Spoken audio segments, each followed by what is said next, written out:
Halo sobat-sobat, selamat datang di channel Noob Player TV. Ini adalah rangkuman anime Platinum End.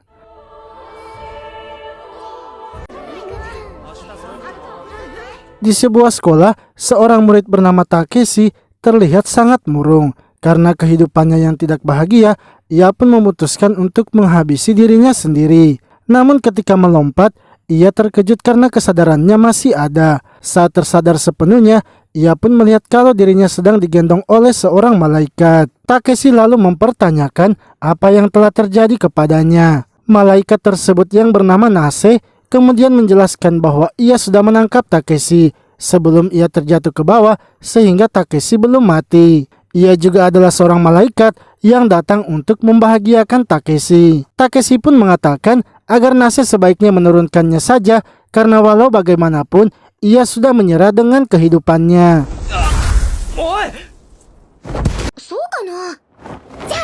Nase kemudian menurunkan Takeshi dan memberitahukannya kalau ia akan memberikan kebebasan dan cinta kepadanya, yang mana ia akan memberikan sayap agar Takeshi bisa terbang bebas serta panah cinta yang bisa membuat orang menyukainya. Namun Nase mengatakan bahwa Takeshi harus memilih salah satunya antara sayap atau panah cinta. Takeshi pun meminta agar Nase memberikan semuanya. Nase yang mendengarnya langsung saja memberikannya, sehingga membuat Takeshi terkejut sebab ia sebenarnya tidak serius untuk memintanya. Seketika Nase pun memasangkan benda itu dan meminta Takeshi untuk mencobanya. Takeshi yang masih belum percaya lalu berpikir untuk mengeluarkan sayapnya. Tiba-tiba saja sayapnya keluar dan seketika ia langsung terbang ke atas.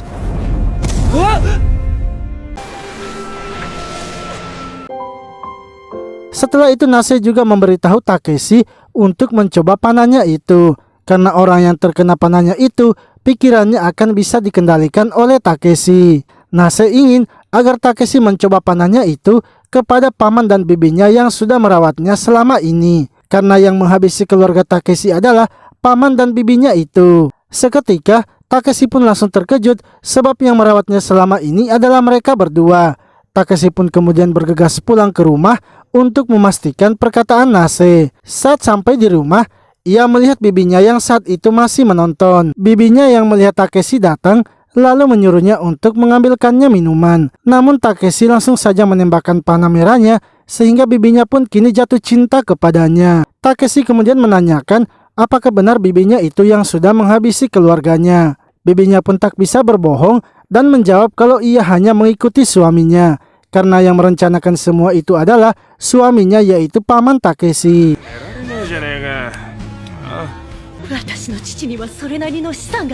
Sementara itu pamannya yang mendengar keributan lalu keluar dari kamar dan melihat Takeshi. Bibinya lalu memberitahu Takeshi bahwa pamannya itulah pelakunya. Pamannya itu menghasutnya dengan mengatakan kalau ayahnya itu memiliki cukup kekayaan, sehingga jika kakaknya mati, maka kekayaan orang tuanya akan jatuh kepadanya. Jadi pamannya itulah yang memanipulasi mobil keluarga Takeshi. Lalu Takeshi pun mengingat kejadian masa lalunya saat orang tuanya tewas, yang mana kala itu Takeshi akan berangkat ke sekolah berjalan kaki, sementara orang tua dan adiknya akan mengendarai mobil. Lalu saat ayahnya menyalakan mobilnya, seketika mobilnya langsung meledak sehingga membuat keluarganya pun tewas. Takeshi yang merasa kesal kini tak kuasa menahan amarahnya. Ia langsung saja berteriak agar paman dan bibinya sebaiknya mati saja. Bibinya yang saat itu jatuh cinta kepadanya lalu mengambil sebuah pisau dan malah menghabisi dirinya sendiri.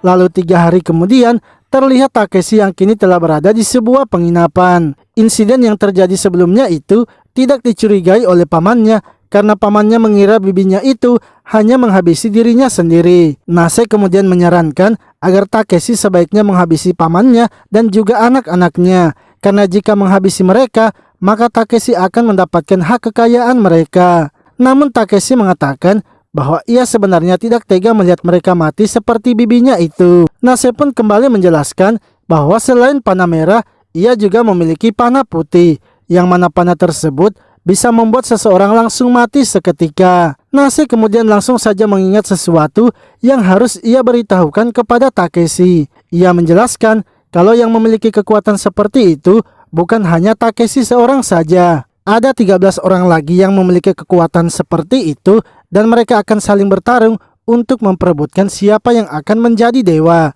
Takeshi yang mendengarnya pun menjadi terkejut sebab ia kali ini sudah terjebak ke dalam sesuatu yang besar.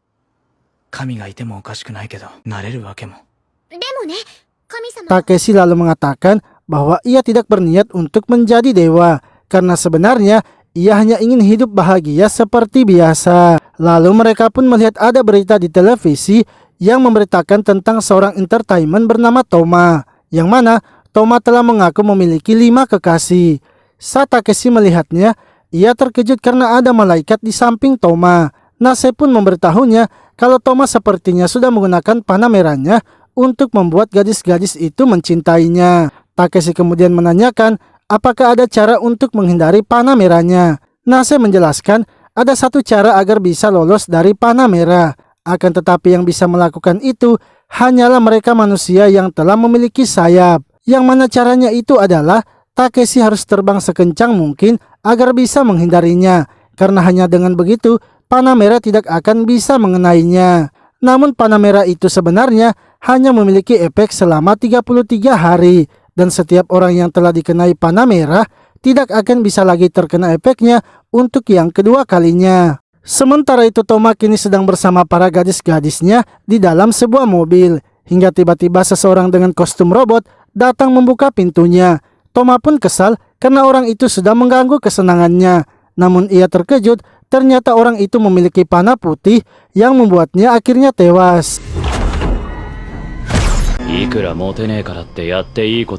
Esoknya, Takeshi lalu datang ke sebuah sekolah untuk mendaftarkan dirinya. Nase pun menyarankan agar Takeshi sebaiknya menembak kepala sekolahnya agar langsung lulus. Akan tetapi Takeshi menolaknya karena ia ingin lulus dengan kemampuannya sendiri.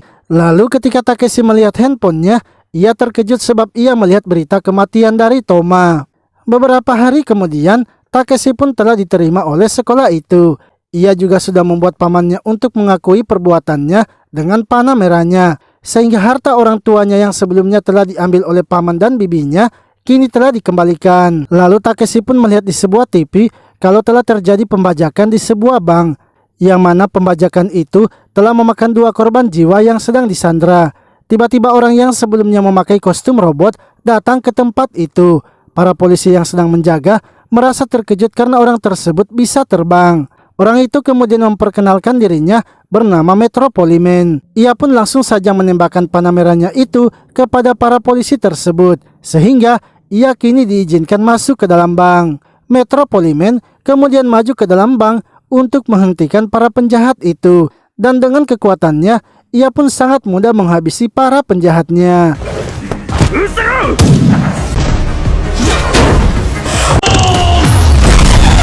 Setelah itu Metropoliman mendatangi kamera yang sedang menyiarkan secara langsung di tempat itu. Ia mengatakan kalau ia adalah utusan dari dewa yang datang untuk membuat kedamaian di bumi. Ia juga berniat akan mengalahkan 12 dewa lainnya dan sekarang ia sudah mengalahkan 1 utusan dewa. Takeshi yang melihatnya kini menyadari kalau Metropoliman lah yang telah menghabisi Toma. Ia kemudian langsung menyuruh Nase untuk menjauhinya sebab menurut Takeshi jika Nase berada di sisinya, berarti sama saja ia menunjukkan kalau dirinya adalah utusan dewa. Malamnya, Takeshi kemudian meminta kepada Nase untuk mencabut sayap dan panahnya, sebab ia hanya ingin menjalani hidupnya seperti biasa lagi. Namun Nase mengatakan kalau itu tidak bisa ia lakukan, karena jika ia melakukannya maka Takeshi akan tewas. Dengan terpaksa, Takeshi tetap harus menjadi salah satu kandidat dewa.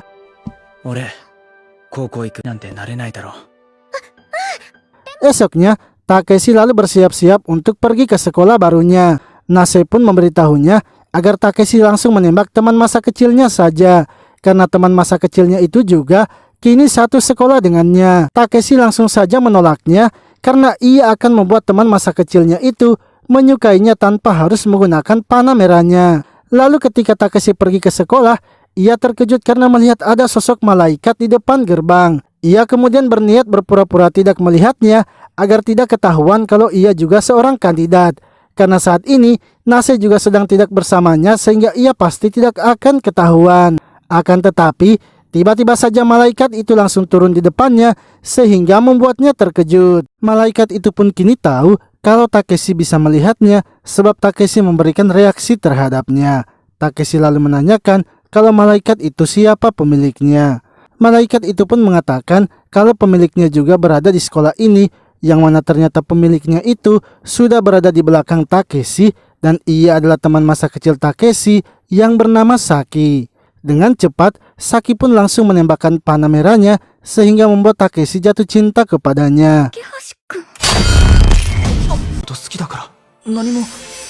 Setelah itu, Saki kemudian menanyakan apakah Takeshi mempunyai sayap. Dan Takeshi langsung mengiyakan pertanyaan dari Saki. Sehingga Saki menyuruhnya segera ke rumahnya untuk menunggunya. Dan ia juga akan segera pulang ketika upacara penerimaan telah selesai. Lalu saat upacara telah selesai, Saki kemudian bergegas pulang menemui Takeshi dan memberitahukan bahwa mereka sekarang teman satu kelas. Malaikatnya itu kemudian memperkenalkan dirinya bernama Rappel dan menanyakan apakah Takeshi mempunyai panah merah juga. Takeshi pun langsung menjawab bahwa ia memiliki sayap, panah merah, dan panah putih. Seketika Rappel langsung terkejut karena ia mengira kalau Takeshi adalah Metropoliman. Namun Takeshi menjelaskan bahwa ia bukanlah Metropoliman. Karena Takeshi sedang terpengaruh panah merah, ia pun tak bisa berbohong sehingga Rappel pun percaya. Rappel kemudian meminta agar Takeshi harus menjadi sayap dari Saki karena Saki itu tidak memiliki sayap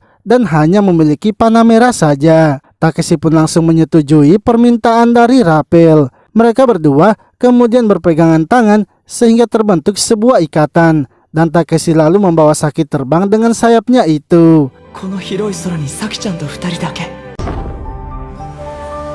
Setelah itu Rappel memberitahu Takeshi bahwa Metropoliman itu sangat berbahaya bagi mereka. Apalagi Saki yang tidak memiliki panah putih akan sangat mudah dihabisi. Takeshi yang mendengarnya kemudian mengatakan kalau ia akan langsung pergi mencari Metropoliman sebab ia tidak akan membiarkan Saki tewas dan akan selalu melindunginya. Akan tetapi tiba-tiba saja Takeshi dihentikan oleh Nase yang kini telah datang. Nase menanyakan mengapa Takeshi bisa terkena panah merahnya. Takeshi pun mengatakan kalau itu tidaklah masalah karena ia juga memang menyukai Saki. Saki lalu meminta agar Takeshi jangan pergi mencari Metropoliman. Ia juga meminta maaf karena sebelumnya sudah membiarkan Rappel menyuruhnya seperti itu. Rappel kemudian memberitahu mereka kalau semua malaikat itu menginginkan kandidatnya menjadi dewa. Sehingga menurutnya lebih baik mereka sekarang bekerja sama saja. Namun Rappel ragu dengan Takeshi karena ia takut nantinya ia juga akan menggunakan panah merah kepada Saki. Nase pun memberitahu Rappel bahwa Takeshi tidak akan melakukan hal itu. Sebab Takeshi sebenarnya sudah menyukai Saki sejak dulu dan ia ingin agar Rappel harus percaya kepadanya.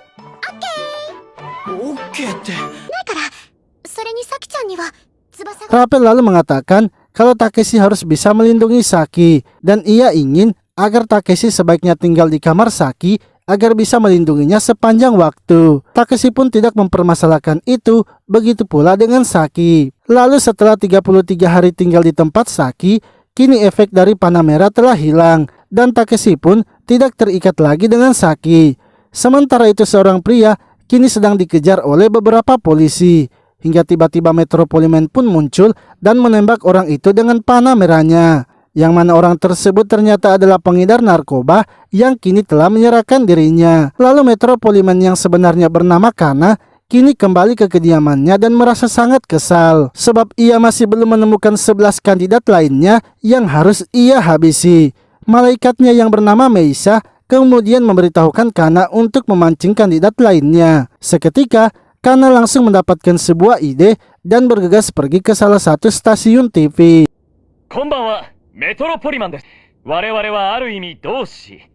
Ia lalu mengumumkan kepada para 11 kandidat lainnya untuk datang menemuinya di sebuah stadion. Ia mengatakan kalau ia hanya akan berbicara dengan mereka dan tidak akan melukai mereka. Takeshi yang mendengarnya lalu merasa kalau itu pastinya adalah sebuah jebakan. Namun walau begitu, ia tetap ingin pergi melihat Metropoliman. Esoknya, Saki dan Takeshi akhirnya pergi ke tempat itu untuk melihat keadaan. Dan di tempat tersebut juga sudah terdapat banyak orang yang datang untuk melihat Metropoliman. Tak lama kemudian Metropoliman pun akhirnya muncul. Akan tetapi bersamaan dengan itu, dua orang misterius yang memakai kostum juga kini telah muncul. Mereka berdua lalu mengeluarkan panah merah dan mencoba menyerang Metropoliman.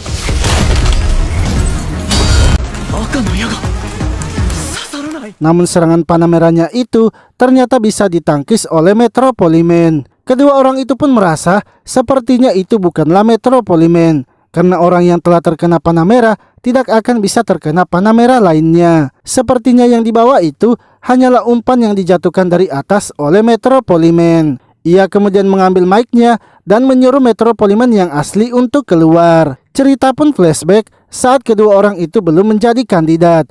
Pria yang memakai kostum warna biru yang bernama Hatake melihat pengumuman kelulusannya di universitas. Ia sangat bersedih karena lagi-lagi ia tidak lulus masuk ujian universitas. Tiba-tiba seseorang pun datang di sebelahnya sambil menangis.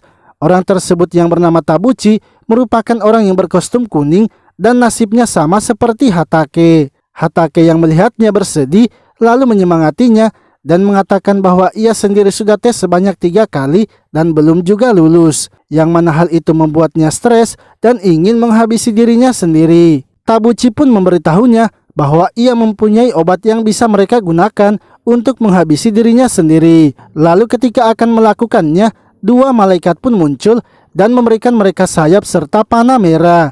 Mulai saat itu pun mereka berdua berniat mengalahkan semua kandidat agar bisa menjadi dewa dan memperbaiki tatanan dunia.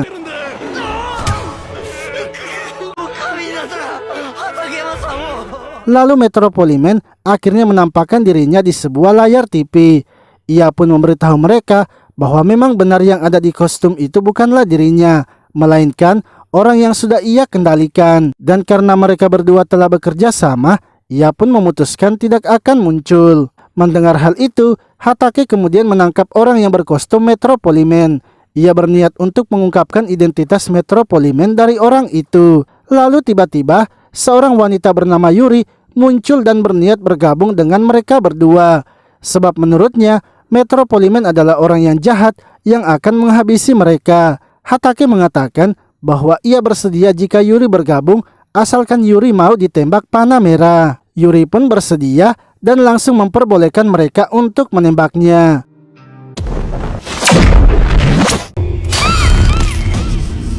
Akan tetapi dengan gerakan yang cepat, Metropoliman muncul serta langsung menembak Yuri. Setelah menembaknya, ia langsung saja menghilang dan menyuruh mereka berdua untuk pergi. Hatake dan Tabuchi kemudian mengajak para kandidat yang ada di tempat itu untuk bergabung dengan mereka melawan Metropoliman. Karena ia yakin pasti ada lagi kandidat lain yang datang ke tempat tersebut. Tiba-tiba, dua orang yang berkostum robot pun muncul dan mengatakan kalau mereka berniat akan bergabung. Serta mereka juga bersedia bila harus ditembakkan panah merah. Hatake dan Tabuchi kemudian mendekati kedua orang itu dan menembakkan panah merahnya. Hatake pun senang karena kali ini mereka sudah berjumlah 4 orang dan memiliki 4 panah merah. Akan tetapi, tiba-tiba saja Yuri muncul di TV dan mengatakan kalau yang di TV bukanlah Metropoliman yang asli, melainkan yang berada di belakang mereka dan kini tengah bersiap menembakkan kedua panahnya. Setelah berhasil dikendalikan, Tabuchi lalu menanyakan bagaimana Metropoliman mengalahkan mereka berdua. Ia pun menjelaskan kalau ia telah bertukar tempat dengan Metropoliman palsu ketika mereka mendekati kedua orang tersebut, yang mana kedua orang itu juga sebenarnya bukanlah kandidat, melainkan hanya orang biasa yang sudah ia bayar untuk membantunya. Lalu Metropoliman kini memborgol Tabuchi dan Yuri di sebuah pagar. Metropoliman ternyata berniat untuk menghabisi mereka, yang mana hal itu membuat Tabuchi takut dan bergegas terbang. Metropoliman ternyata sudah tahu walaupun orang sudah terkena panah merah, tapi mereka tak bisa dikendalikan sepenuhnya. Untuk itu, ia pun langsung saja menembakkan panah putihnya. Selanjutnya, ia kini berniat untuk menghabisi Yuri, yang mana itu juga membuat Yuri takut dan berusaha untuk melarikan diri. Namun karena tangannya telah diborgol, membuat ia tak bisa melarikan diri, sehingga malaikatnya pun datang dan menyuruh agar Metropoliman menghentikan perbuatannya. Namun Metropoliman tidak peduli dan tetap akan menghabisinya. Sementara itu Takeshi yang melihatnya merasa ingin menolongnya, begitu pula dengan Saki yang meminta agar Takeshi segera menolongnya.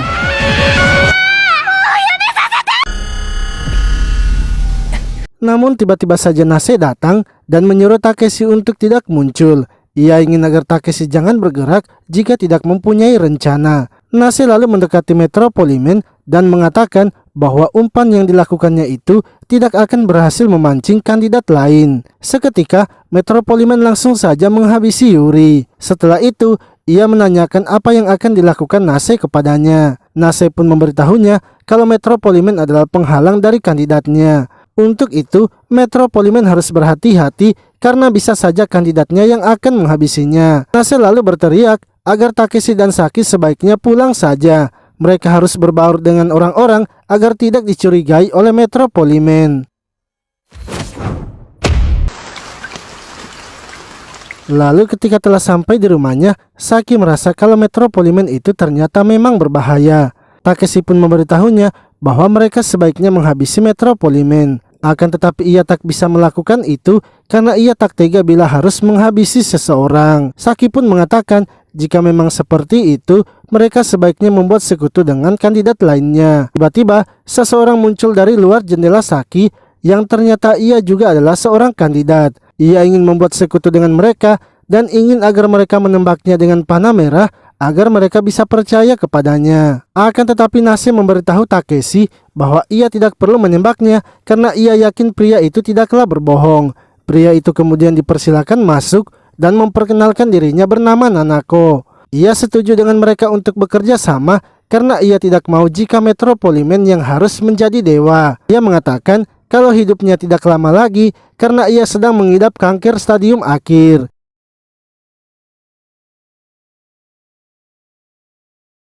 Sebelumnya, ketika ia telah divonis, tiba-tiba malaikat muncul dan memberinya kesempatan untuk hidup. Awalnya, ia berpikir bisa melakukannya dengan mudah, tapi ternyata itu sangat sulit bila harus mengalahkan 13 kandidat lainnya. Ia pun akhirnya memutuskan untuk mengambil uang dari orang-orang kaya dan memberikannya kepada keluarganya. Lalu ketika Metropoliman muncul di televisi untuk mengajak mereka bertemu, ia pun menembak beberapa detektif dan polisi agar mencari orang-orang mencurigakan yang datang ke tempat itu. Saat melihat video Takeshi dan Saki, ia pun sadar kalau hanya mereka berdua saja yang bereaksi ketika malaikat muncul. Ia pun memutuskan menemui mereka berdua karena ia berpikir kalau mereka berdua itu tidaklah jahat. Sebenarnya, dalam sisa hidupnya, ia ingin mencari kandidat lainnya serta menentukan siapa yang akan menjadi dewa. Karena ia sendiri tak bisa menjadi dewa sebab ia sudah mencuri uang dari orang-orang kaya. Namun Takeshi dan Saki mengatakan kalau mereka juga sebenarnya tidak berniat untuk menjadi dewa.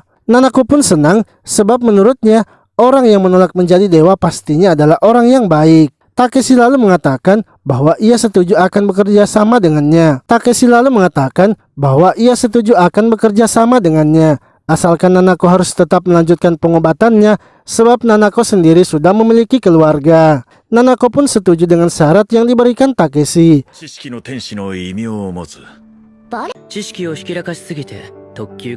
Ia lalu memberitahu mereka kalau nama malaikatnya adalah Barret. Dan ia juga merupakan seorang desainer dari produk pakaian. Sebenarnya, ia telah merancang beberapa kostum untuk mereka sebab mereka juga harus tetap merahasiakan identitas mereka. Setelah itu Nanako akhirnya berpamitan dan ingin agar mereka melanjutkan rapatnya pada esok hari.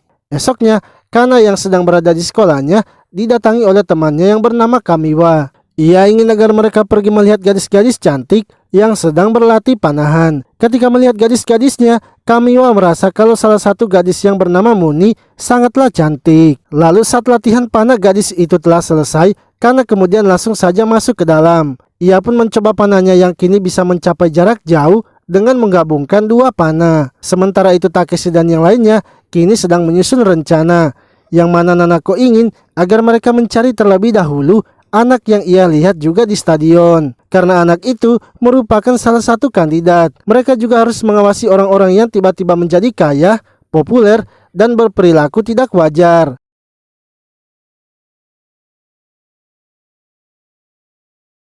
Lalu mereka pun mendengar berita bahwa ada seseorang yang telah menghabisi beberapa gadis imut tapi sampai sekarang tidak bisa tertangkap. Menurut Nanako, sepertinya itu tidak wajar dan mungkin saja salah satu kandidat. Rapel memberitahu mereka kalau panah dan sayap itu sebenarnya bisa diberikan kepada orang biasa yang bukan kandidat dengan beberapa syarat. Mereka pun kini berpikir kalau Metropoliman sepertinya sudah memberikan panah dan sayapnya. Rapel menjelaskan kepada mereka kalau Metropoliman sekarang diperkirakan memiliki 3 sayap dan 3 panah.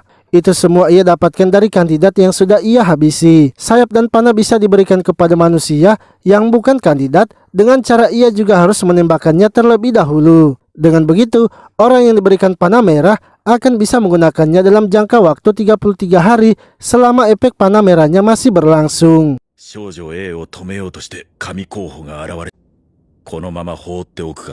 Nanako pun mengatakan kalau Metropoliman sepertinya sedang memancing mereka. Menurutnya, Metropoliman akan menghabisi kandidat yang datang menghentikan gadis yang sudah menghabisi orang-orang. Takeshi lalu menanyakan apa yang harus mereka perbuat sekarang. Dengan tegas, Nanako mengatakan bahwa mereka harus menghabisi gadis itu. Karena jika dibiarkan terus hidup, maka ia juga akan terus menghabisi orang lain.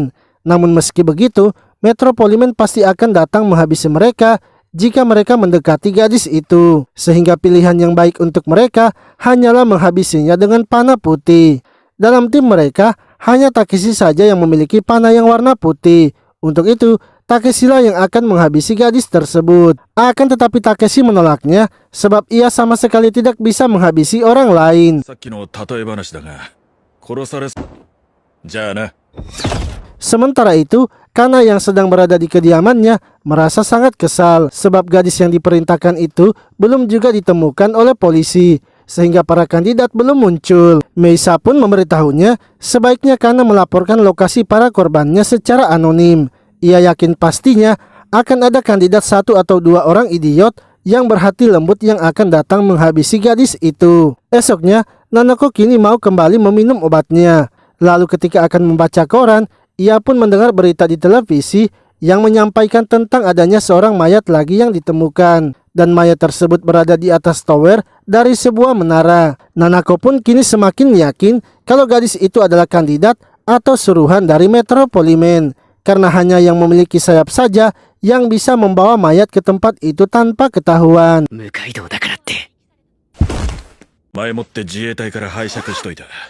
Ia kemudian pergi menemui Takeshi dan memberikan mereka berdua senjata. Kali ini, Nanako juga telah membawa malaikatnya. Barret pun memberitahu mereka bahwa mereka bisa menghabisi kandidat walau tidak menggunakan panah merah dan putih.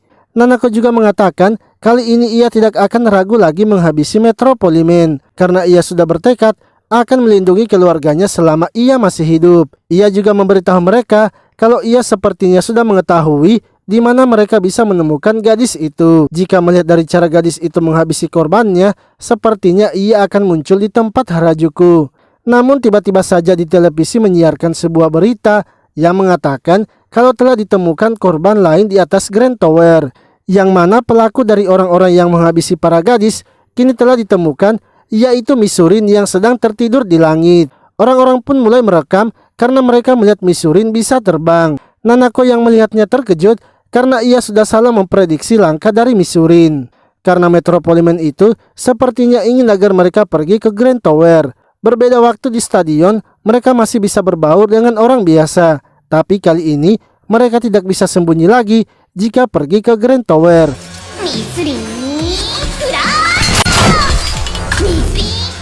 Sementara itu Misurin yang sudah bangun, kini menggunakan panah merahnya untuk mengikat para polisi yang ada di atas. Misurin lalu menyuruh para polisi itu untuk membawa mayat tersebut dan turun dari Grand Tower. Di sisi lain, Nanako kini menunjukkan kostum yang sudah ia siapkan untuk mereka. Ia kemudian menjelaskan rencananya kepada mereka. Ia ingin agar Takeshi menembak Metropoliman dengan panahnya jika nantinya Metropoliman muncul. Untuk itu mereka berdua saja yang akan pergi sementara Saki akan tetap tinggal di rumah. Setelah memakai kostumnya dan melakukan persiapan, mereka akhirnya pergi ke Grand Tower. Namun hanya Nanako saja yang muncul dan menghampiri Misurin. Sedangkan Takeshi akan mengawasi dari jauh dan bersiap menembak jika Metropoliman muncul. Akan tetapi Metropoliman ternyata telah menyiapkan sesuatu untuk mereka, yang mana ia pun langsung saja mengaktifkan bom yang sudah ia siapkan di atas gedung Grand Tower.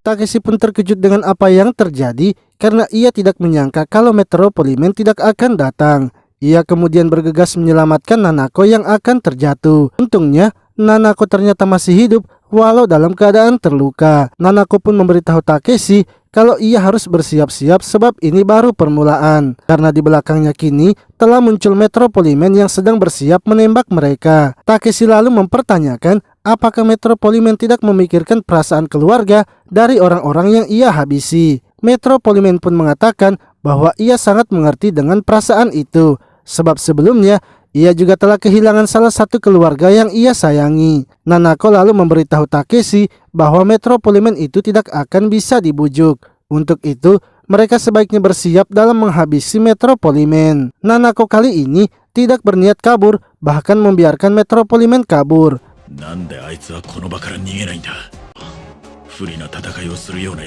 Akan tetapi ia merasa heran mengapa Metropoliman tidak kabur, padahal ia melawan mereka berdua. Menurutnya, sepertinya Metropoliman tengah mempersiapkan suatu rencana. Metropoliman lalu memberitahu mereka bahwa ia pertama-tama akan menghabisi Nanako. Untuk itu ia telah menyiapkan sebuah bom yang akan membuat banyak orang tewas jika Nanako menolak untuk ditembak. Nanako pun merasa kalau Metropoliman hanya berbohong dan cuma menggertak.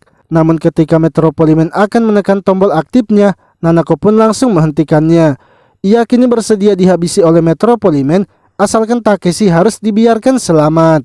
Nanako kemudian mendekati Metropoliman dan memberitahu Takeshi untuk bersiap menembaknya. Jika Metropoliman menembak, Takeshi juga harus segera menembaknya. Akan tetapi yang terjadi ketika Metropoliman menembaknya, Takeshi tidak membiarkan Nanako tewas. Bukannya menembak Metropoliman, ia malah menembak panahnya.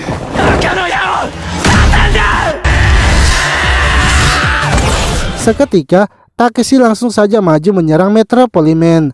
Namun semua serangan yang dilancarkan Takeshi dapat dihindari oleh Metropoliman. Yang akhirnya, Metropoliman kini membalas serangan Takeshi. Dengan panah merahnya, Takeshi berhasil menahan serangan Metropoliman. Metropoliman kemudian kembali menyerang Takeshi hingga membuatnya terpojok. Takeshi pun terus menahan serangannya dan membuat mereka berdua saling menyerang. Akan tetapi Metropoliman ternyata masih mengincar Nanako sehingga ia langsung saja mendekatinya. Untungnya serangan yang dilancarkan Metropoliman berhasil ditangkis oleh Takeshi. Metropoliman yang kesal akhirnya berniat untuk menghabisi Takeshi terlebih dahulu. Mereka berdua pun kembali lagi saling menyerang. Sementara itu Nanako yang melihatnya kini merasa bingung harus berbuat apa. Padahal Takeshi sudah membuka kesempatan emas untuk mereka. Karena tak punya pilihan lain, Nanako pun akhirnya mengeluarkan pistolnya dan maju membantu Takeshi. Nanako langsung saja menuju ke belakang Metropoliman dan menembaknya dengan kedua pistolnya.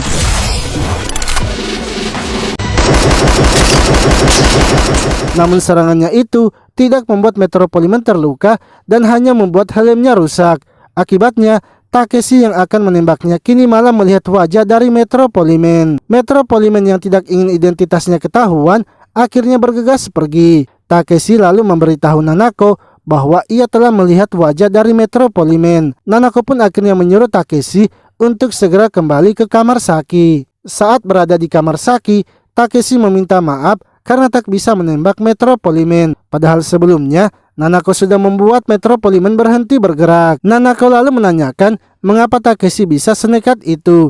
Apakah itu sudah direncanakan oleh Takeshi agar ia bisa menembaknya? Takeshi mengatakan bahwa ia sama sekali tidak memiliki rencana apapun. Ia hanya tak ingin mati dan tak ingin menembakkan panahnya. Takeshi pun mempertanyakan mengapa mereka harus melakukan ini. Nase lalu mengatakan itu semua dilakukan agar Takeshi serta yang lainnya bisa bahagia.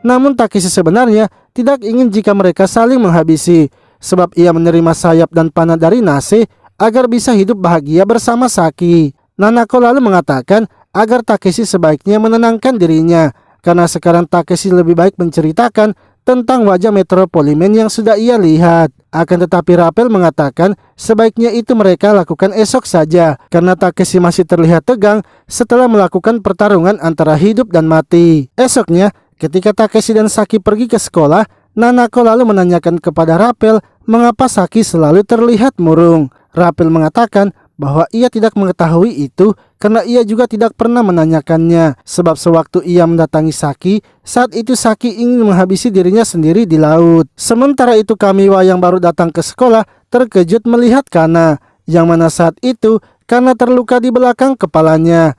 Itu sama seperti luka yang dialami oleh Metropoliman ketika ia melihat pertarungan mereka di TV. Itu sama seperti luka yang dialami oleh Metropoliman ketika ia melihat pertarungan mereka di TV. Namun ia pun memutuskan untuk tetap diam dan tidak ingin membahas hal tersebut.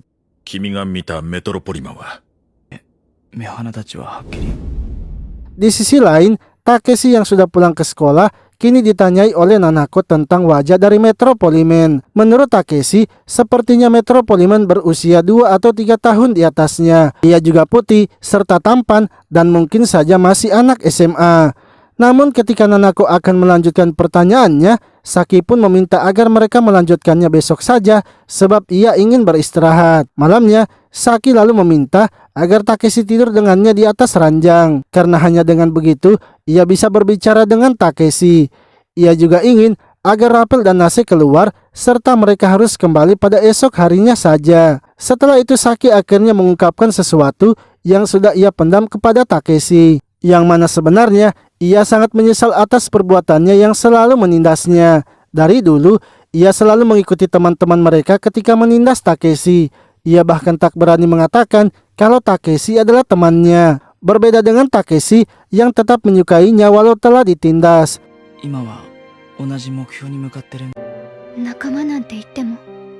Sebenarnya, pada hari pelulusan SMP mereka, ia berniat untuk meminta maaf kepada Takeshi.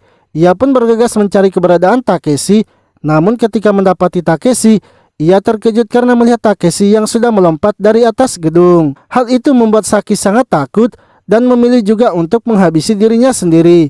Dan saat itulah ia bertemu dengan Rapel. Saki yang merasa sudah jahat kepada Takeshi kemudian meminta agar Takeshi sebaiknya menghabisinya saja. Ia tidak masalah jika harus ditembak menggunakan panah putih atau panah merah. Lalu Takeshi pun tidak berbicara dan malah membawa Saki terbang ke atas. Takeshi kemudian melepaskan Saki dan membiarkan Saki jatuh. Rapel yang mencoba menyelamatkannya lalu dihentikan oleh Nase. Ketika Takeshi melepaskan tangan Saki, ternyata Saki kembali memegangnya. Saki pun mengatakan bahwa ia tidak ingin mati serta ingin tetap berjuang bersama mereka. Ia pun meminta maaf kepada Takeshi atas apa yang sudah ia perbuat.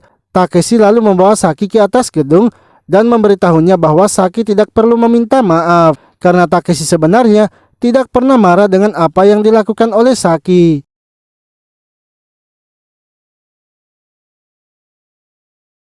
Esoknya, mereka kini kembali merencanakan apa yang akan mereka lakukan selanjutnya. Nanako memberitahu mereka bahwa polisi sudah mendapatkan sampel darah dari helm Metropoliman. Akan tetapi polisi masih kesulitan menemukan identitasnya. Nanako juga sudah menembak seorang detektif untuk mencarikan informasi tentang itu. Saki yang kini sudah bersemangat kembali lalu meminta agar Nanako juga sebaiknya memberinya tugas sebab ia juga memiliki panah merah dan ingin bisa lebih berguna lagi.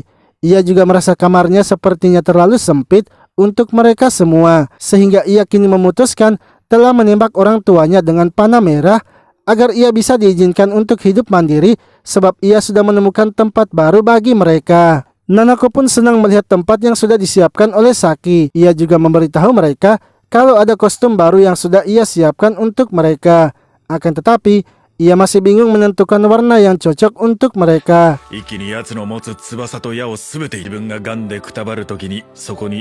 Saki pun meminta agar Nanako sebaiknya memberikannya warna kuning. Serta ia juga menanyakan kepada Barret yang merupakan malaikat pengetahuan bagaimana cara ia bisa mendapatkan sayap.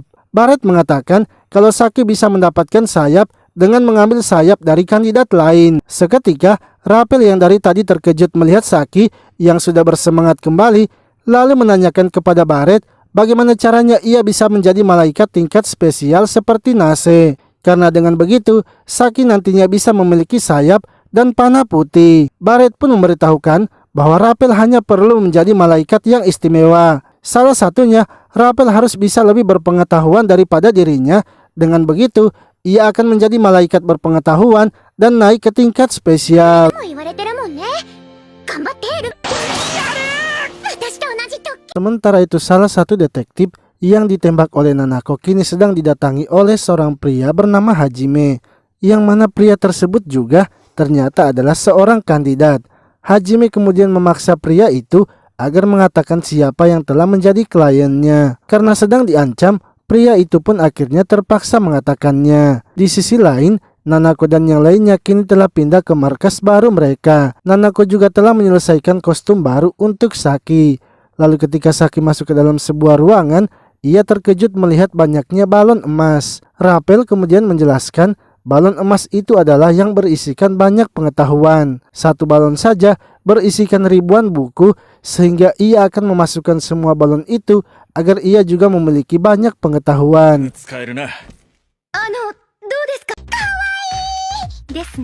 Setelah itu, Saki kemudian memakai kostumnya dan menunjukkannya kepada mereka, yang mana kostum Saki terlihat seperti kostum kucing. Nanako pun menjelaskan bahwa ia mendesain seperti itu karena untuk menutupi semua kekurangannya, seperti telinga yang ada di kepalanya bisa dipakai sebagai kaca pelindungnya, serta baterai yang panas itu ia jauhkan dari tubuhnya dan menjadikannya sebuah ekor. Serta baterainya yang panas itu ia jauhkan dari tubuhnya dan menjadikannya ekor. Lalu tiba-tiba panah merah dari Nanako pun kembali. Nanako menjelaskan sepertinya salah satu detektifnya telah mati dan mungkin saja identitasnya telah diketahui. Untuk itu, ia ingin agar mereka segera pergi memeriksa keluarganya. Benar saja, ketika sampai di rumahnya, Hajime ternyata telah berada di depan rumah. Nanako pun bergegas masuk ke dalam mencari keluarganya. Akan tetapi, keluarganya tidak ada di semua ruangan dan baju pengantin yang sudah ia desainkan untuk anaknya kini telah rusak. Sementara itu Takeshi yang berusaha menahan Hajime kini tidak ragu lagi menembakkan panahnya.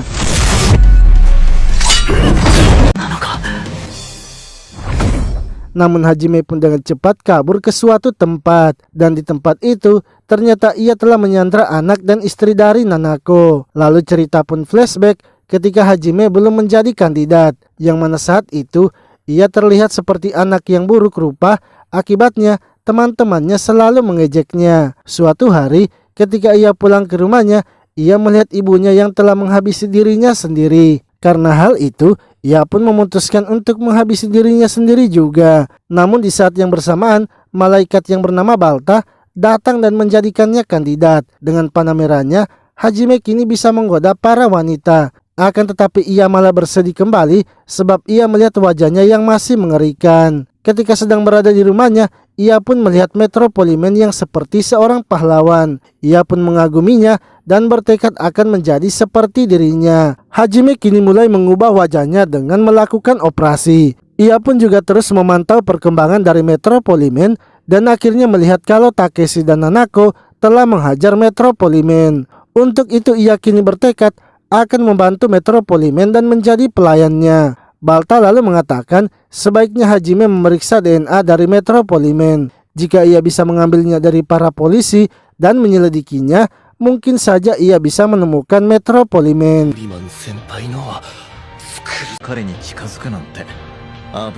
Mulai dari sinilah Hajime akhirnya terus mencari keberadaan Metropoliman, hingga ia pun menemukannya dan menyuruh seseorang untuk menyampaikan pesannya, yang mana Hajime ingin menjadi pelayan dari Metropoliman dan menyuruhnya datang ke ruangan dansa. Ketika wanita itu pergi, Kana langsung saja menembaknya dengan panah putih dan seketika membuatnya tewas. Hal itu ternyata dilihat oleh Kamiwa yang kini semakin yakin dengan pendapatnya kalau Kana adalah seorang Metropoliman. Di sisi lain, Kana kini pergi ke ruangan dansa menemui Hajime. Namun yang ada di tempat itu hanyalah laptop untuk mengeluarkan suara Hajime yang kini berada di tempat lain. Kana pun memberitahunya bahwa ia bersedia menerima Hajime menjadi pelayannya karena ia sudah bisa menemukannya. Akan tetapi ia memiliki satu syarat lagi, yaitu ia akan menyiapkan sebuah kotak dan Hajime harus berhasil memancing kandidat lain untuk masuk ke dalamnya. Hajime pun setuju dan berjanji akan menjadi pelayan yang setia. Lalu Hajime yang telah menangkap keluarga Nanako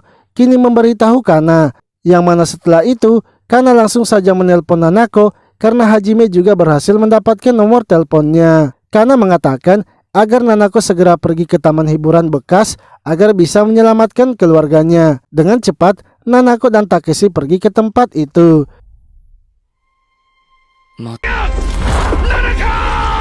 Sementara Saki lagi-lagi harus tinggal karena tidak memiliki sayap. Rappel yang melihatnya merasa sangat bersedih sehingga ia kembali lagi ke ruangannya untuk menyerap semua pengetahuan. Sementara itu Nanako yang telah sampai di taman langsung saja masuk ke dalam kotak itu. Hal tersebut membuat Hajime senang karena Nanako dengan sangat mudah terpancing perangkapnya. Di sisi lain, Takeshi yang melihatnya kini terbang ke atasnya dan tak ragu lagi menembak dengan panah putih. Akan tetapi dengan cepat Hajime langsung menghindarinya. Tak lama kemudian Metropoliman akhirnya datang, yang membuat Takeshi kini dirugikan karena harus melawan mereka berdua. Apalagi Metropoliman mengancam Takeshi akan menghabisi Nanako yang berada di dalam kotaknya. Metropoliman mengatakan agar Takeshi sebaiknya melarikan diri saja, karena jika melarikan diri, maka Takeshi masih bisa akan selamat. Takeshi yang tidak ingin membiarkan Nanako tewas, akhirnya masuk ke dalam kotak. Takeshi memberitahu Nanako untuk membawa istrinya terbang, sementara ia akan membawa anaknya. Dengan terbang, maka mereka tidak akan bisa terlihat dari luar.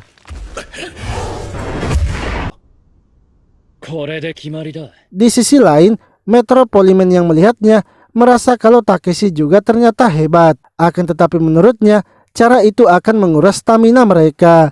Ia pun menyuruh Hajime untuk menunggu mereka sementara ia akan kembali ke tempatnya. Sebab ia tak mau mereka saling berdekatan karena menurutnya Hajime bisa saja menembaknya. Sementara itu Takeshi dan Nanako kini terus saja terbang di dalam kotak. Takeshi pun kini merasa jika mereka hanya terbang terus, mereka pasti akan kehabisan stamina. Ia lalu tiba-tiba saja mendapatkan sebuah ide dan memberitahukannya kepada Nanako. Nanako pun setuju dan langsung saja melakukannya. Takeshi dan Nanako pun langsung menghilang dari kotak itu. Hajime kemudian melaporkan hal tersebut kepada Metropoliman. Akan tetapi menurut Metropoliman, mereka itu hanya terus terbang saja dan diam tidak berbicara. Ia ingin agar Hajime jangan masuk ke dalam dan tetap menunggu.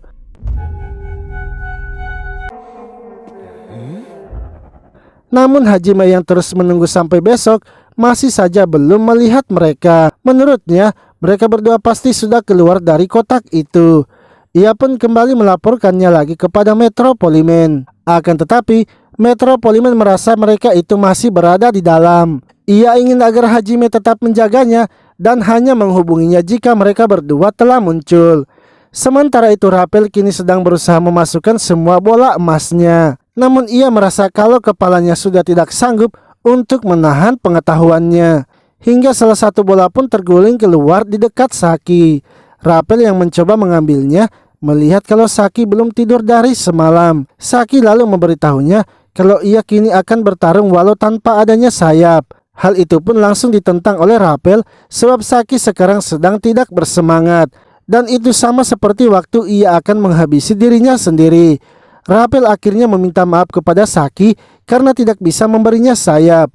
Tiba-tiba Saki pun terkejut karena Rappel ternyata meneteskan air mata. Rappel sendiri merasa kalau hal itu seharusnya tidak terjadi karena malaikat itu tidak akan menangis demi manusia.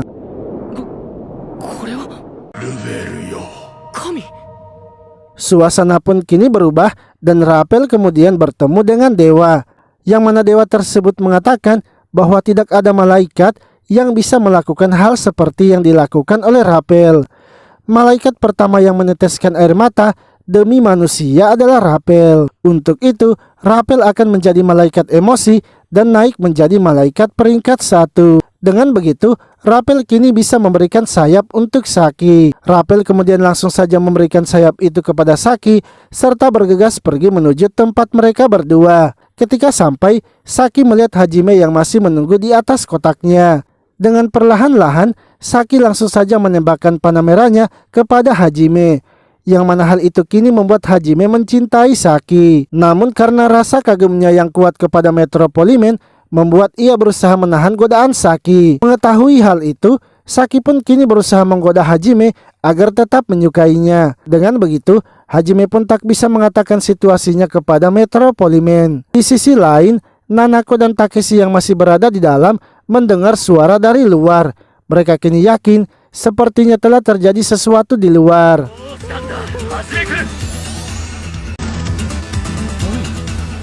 Lalu Hajime pun menghubungi Metropoliman dan mengatakan bahwa ia ingin pergi ke toilet sebentar.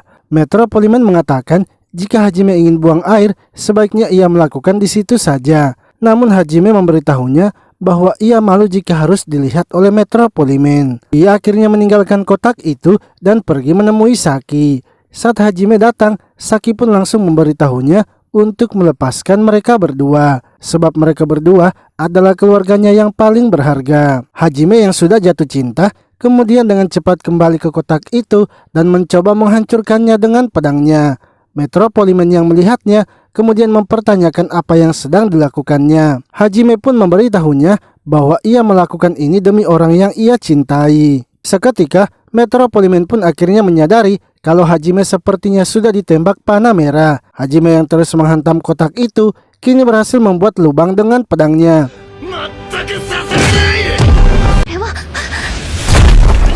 Namun Metropoliman akhirnya datang ke tempat itu dengan membawa 3 anggota barunya yang juga merupakan kandidat. Sementara itu Nanako pun melihat kalau di atas mereka sudah ada celah.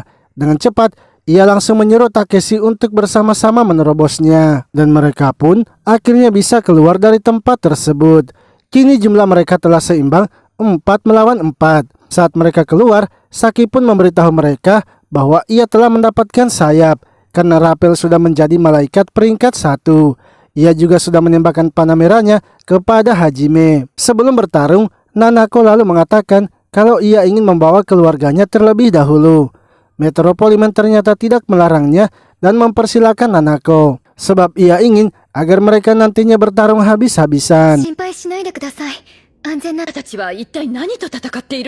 Saki kemudian membawa istri dari Nanako ke tempat baru mereka. Setelah itu, ia kembali mengambil anak Nanako, tapi sebelum itu, ia memberitahukan Takeshi rencana yang sudah dibuat oleh Rapel. Saki lalu pergi membawa anak dari Nanako ke tempat baru itu. Dan ketika kembali, mereka kini akhirnya bersiap untuk memulai pertarungan. Nanako memberitahu mereka bahwa pria yang memiliki banyak senjata itu adalah seorang buronan. Ia bernama Ryuji dan merupakan seorang mantan militer. Sementara wanita yang di sebelahnya bernama Yuta dan merupakan seorang ilmuwan buronan. Sementara wanita yang di sebelahnya bernama Yuta dan merupakan seorang ilmuwan. Ia juga adalah seorang buronan yang sangat dicari oleh pihak kepolisian. Sedangkan anak yang memiliki topeng itu, ia sama sekali tidak bisa menebaknya siapa. Nanako berpikir kalau kelompoknya ini adalah orang-orang yang ragu untuk menghabisi seseorang. Sementara kelompok dari Metropoliman adalah orang-orang yang telah siap menghabisi seseorang. Saki lalu menanyakan kepada Hajime apakah ia bisa memintanya untuk menghabisi seseorang. Dengan tegas, Hajime mengatakan kalau ia akan melakukan apapun yang diperintahkan oleh Saki. Yang mana hal itu akhirnya membuat Saki meminta untuk menghabisi Metropoliman. Sebelum mulai bertarung, Nanako meminta agar mereka harus menembakkan panah merahnya. Ia ingin mereka harus saling menembak agar bisa bertarung dengan baik. Setelah menembakkan panah merah itu, kini hanya Metropoliman saja yang bisa menghabisi mereka dengan panah putihnya. Lalu, Ryuji yang sudah tidak tahan untuk menghabisi mereka, akhirnya maju menyerang. Namun dengan cepat Hajime menghentikannya dan mencoba melawannya. Hajime pun terus saja menghindari senjata yang ditembakkan kepadanya. Menurut Rapel, senjata manusia itu tidak akan bisa mengenai seorang kandidat. Yang bisa menghentikan orang-orang yang memiliki panah dan sayap hanyalah panah dan sayap juga. Takeshi dan Saki yang melihat ada kesempatan kini maju menghentikan pergerakan dari Ryuji dengan sayap mereka berdua. Dengan begitu, Hajime akhirnya maju memotong tangannya.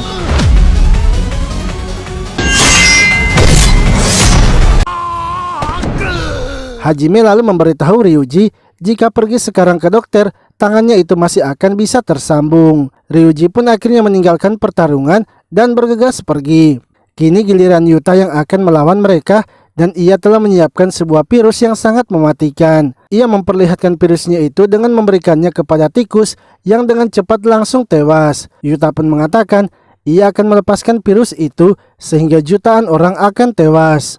Mereka juga tak bisa menghabisinya karena jika mereka melakukannya, maka tombol yang ada di jantungnya akan melepaskan virus itu. Jika mereka ingin agar ia tidak melepaskannya, maka mereka harus bersedia disuntikan virus buatannya itu. Metro Poliman pun menunjuk Takeshi sebagai orang pertama yang akan disuntikan. Takeshi akhirnya maju mendekati Yuta untuk menerima virus itu. Nanako dan Saki berusaha menghentikannya tapi mereka dilarang oleh Yuta. Karena jika mereka juga mendekat, maka ia akan mengeluarkan virusnya. Ia pun juga menyuruh agar Nanako dan Hajime harus melepaskan senjata itu. Nanako semakin bingung harus berbuat apa, sebab mereka juga tak bisa membiarkan wanita itu mati dan membiarkannya menekan tombolnya. Hingga ketika Yuta akan menyuntikkan virus itu kepada Takeshi, dengan cepat Takeshi mengeluarkan sayapnya dan menghentikan virus yang dilepaskan oleh Yuta, yang mana ia menghancurkan virus itu dengan menggunakan panah putihnya. Nanako kemudian memberitahu Takeshi untuk bergegas menghabisi Yuta dengan panah putihnya. Akan tetapi Takeshi kembali lagi tak bisa menghabisi seseorang. Ia hanya terdiam dan tak bisa melakukan apa-apa padahal ia sudah menangkap Yuta. Hajime pun mempertanyakan mengapa Takeshi tidak bisa melakukannya. Saki mengatakan kalau Takeshi sekarang sedang bertarung dengan dirinya sendiri. Namun setelah Takeshi memikirkannya, ia ternyata tetap juga tak bisa melakukannya.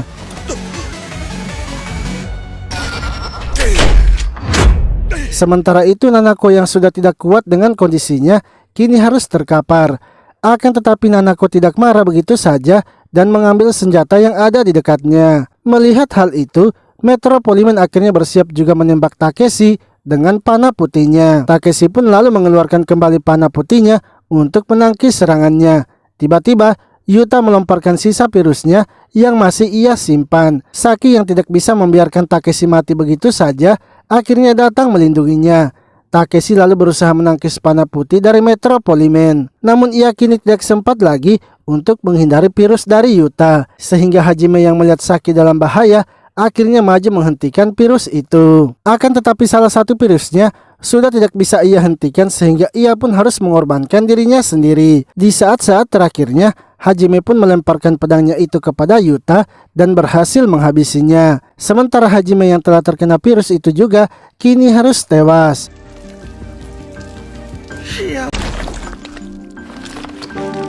Barta yang datang mengambil jiwa dari Hajime kemudian memberikan sayap dan panahnya itu kepada Saki. Lalu Metro Poliman mengatakan kalau kematian Hajime itu dikarenakan oleh Takeshi, sebab Takeshi tidak menghabisi Yuta ketika ada kesempatan. Namun Nanako mengatakan bahwa itu bukanlah kesalahan dari Takeshi atau kesalahan dari siapapun, melainkan itu hanyalah kesalahan dari Metro Poliman yang ingin menghabisi para kandidat. Padahal mereka bisa saja memilih seorang dewa tanpa harus saling menghabisi. Tiba-tiba Nanako pun merasa kesakitan dan tak bisa bergerak lagi karena penyakitnya. Melihat hal itu, Metro Poliman kemudian bergegas menembak panah putihnya. Takeshi pun kemudian segera menyelamatkan Nanako dan mencoba membawanya ke rumah sakit. Namun ketika Nanako akan dibawa, ia lalu meminta untuk tidak membawanya terlebih dahulu karena ia ingin melihat Takeshi menghabisi Metro Poliman. Takeshi yang sedang terkena panah merahnya akhirnya menuruti permintaan dari Nanako. Saki pun datang mengambil Nanako dan menurunkannya terlebih dahulu.